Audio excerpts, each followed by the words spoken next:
I wouldn't. It would take longer. Hey there. So glad you could join me, Shante, Kumar, for this Sunday's inspiration. And today I'm going to be sharing with you one of the 5 principles of PEP, the Personal Empowerment Principles. And it is the integration of the shadow. Woo. Now, some of you may have heard the word shadow, shadow work, shadow workers. And, a lot of times it's kind of surrounded in mystery, right?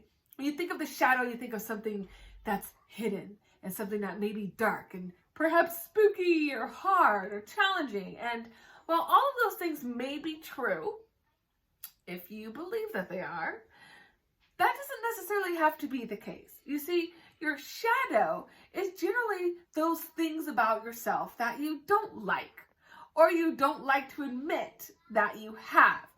Quirks in our personalities, characteristics and behaviors that we would prefer to deny their existence. So when we work with our shadow and start integrating it, it allows us to start seeing those pieces of us and realizing what they are, that they're really just other aspects of our personalities.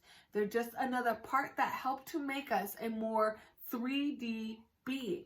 And the key regarding the shadow is it's there for a reason. It's there to teach you something about yourself and to remind you of what you are not and what you want to become. For example, a lot of times with our shadow, we can start to see it being broken down in our patterns, in our everyday ways of being. And sometimes those patterns might be huge things. It might be the pattern of drinking, every night a bottle of wine or a 6-pack of beer, right? That might be a pattern of behavior associated with something going on in your shadow, something you are choosing to not see, something you are choosing to deny the existence of. However, a shadow doesn't necessarily have to be some big, huge, dark thing that's kind of a looming cloud over your head. You can actually have shadows that show up in less intrusive ways, but they're still important.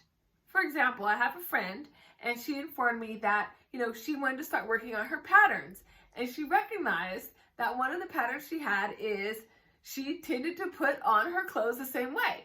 So she wanted to try something different. Instead of putting on her pants with the right leg first, she wanted to start with the left leg first, right? Just to switch it up. And she found that hard to do. She said it was the hardest thing. She literally had to tell her brain, okay, pick up your left leg, put the left leg in. It felt so counterintuitive to what she was used to doing. And then to take it further, she was with a friend and noticed that this friend was getting dressed and the friend had put on their socks after they had put on their pants. And she said, wait a minute, what are you doing? And the person said, well, I'm putting on my socks. She said, but wait, why are you putting on your socks after you put on your pants? Don't you put on your socks first and then you put on your pants? And he said, well, I put on my pants first and then I sit down, put on my socks, and then put on my shoes because I'm already sitting down. And she said, okay, well, I guess that makes sense, right? Because in her mind, she understood where he was coming from and saw why that made sense for him to do that. But for her, it was so, astronomically huge to see that somebody had a different way of getting dressed. Because of course, in her mind, her way was the best way. It was the only way, and it was the way that he should really be doing, because that way made sense to her. And it only made sense because why? It was her pattern.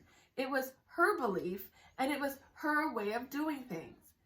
Now, the thing is, when we start to notice these patterns, whether it's a big one like the drinking or it's a little one like putting on your clothes, it actually opens up a space for us to start seeing other areas of our lives where we are not being present, where we are allowing ourselves to just kind of go on autopilot. And so when you're working with your shadow, it helps you to start to become aware of those times when you are not acting in your best interest, and how you can start to change that if you want to.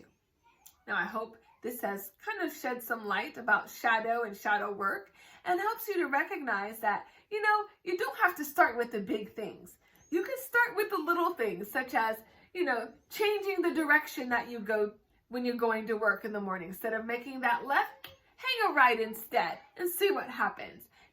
Put your shoes on, sitting down, and put on your pants with your left leg first instead of your right.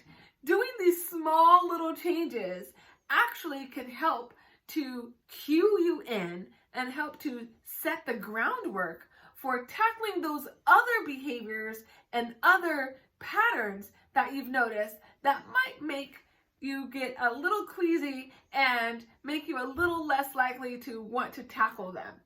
So I hope that this has helped you. I hope that you've enjoyed this quick segment on integration of the shadow. I will be having a workshop regarding this and the other 5 principles of PEP, the personal empowerment principles, and I will be sharing with you when that is ready to go. However, in the meantime, I want you to start thinking about, what small patterns can I switch up today that will help me to start seeing how I can make new ideas and make room for new creative ways of being to come into my life. I'm so excited to have you here with me. Again, thank you so much. And may you all enjoy a beautiful rest of your week. Ciao for now.